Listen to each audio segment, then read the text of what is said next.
Traslasyon na sa susunod na linggo. Kaya naman, ngayong first Friday ng taon, dumagsana sa Quiapo Church ang mga deboto. Live mula sa Quiapo, Maynila, nasa frontline ng balitang yan si JC Cosico. JC, kumusta ang paghahanda riyan para sa nalalapit na traslasyon?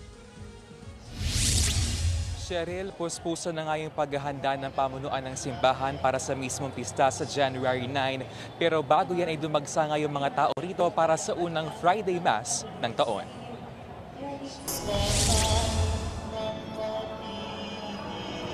Napuno ng mga deboto ang paligid ng Minor Basilica at National Shrine of Jesus Nazareno sa Maynila ngayong unang Biyernes ng taong 2025. Ang mga Hijos del Nazareno, panay ang paalala dahil nagsasalubong na ang mga tao sa Hidalgo Street at sa Villalobos Street. Pumila po tayo doon dahil mabilis po ang pila. Tignan niyo po. Baka po matukutan pa kayo dyan. Paalala lang ha. Ang iba, may bit-bit pang maliliit na replika ng puon. Pero dahil puno na sa loob ng simbahan, marami ang dito na lang sa Plaza Miranda dumalo ng misa. Gaya na lang ng 55 anyos na stroke patient na si Avelina Chavez. Naka-wheelchair man dahil hirap makalakad, pinilit pa rin niyang makapagsimba sa Quiapo. Nakatayo po ako dahil ang sabi po sa akin ng ospital, wala na po akong pag-asa dahil naputol po yung ugat sa ulo ko, nakatayo pa rin po ako. Yun ang promise ko na kapag ako nakatayo, una kitang pupuntahan. Pinabulaanan naman ng Quiapo Church ang nangyari umanong stampede kaninang umaga. Sadyang nagkasiksikan lang daw dahil sa sobrang dami ng tao at umulan pa. Pero kung marami ng tao kanina, inaasahang mas darami pa yan habang papalapit ang pista sa January 9. Ito rin kasi ang unang taon na ginawa itong pambansang kapistahan o National Feast mula nang maging National Shrine ang Quiapo Church. Ipagdiriwang ang piyesta ng Pong Jesus Nazareno. At bagamat ito'y sa laganap, iba pa rin para sa mga deboto ang magpunta sa Quiapo.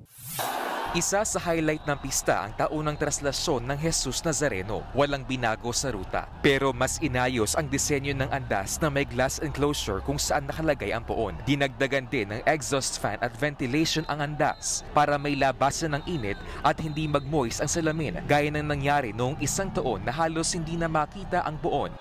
Nilagyan din ho natin ang mga proteksyon, ang mga gulong para ho sa mga posibleng may madaanan ito na magkokos para magkaroon ng aberya. Inaabangan na rin ang tradisyonal na pahalik sa Quirino Grandstand na magsisimula na sa Lunes, January 6 hanggang sa January 9. Dahil sa milyon-milyong deboto na inaasahang dadagsa sa Maynila, mas hinigpitan na ang seguridad. Libo-libong uniformed personnel ang ipapakalat sa paligid ng Quiapo Church at Quirino Grandstand. Walang namomonitor na anumang banta ang kapulisan.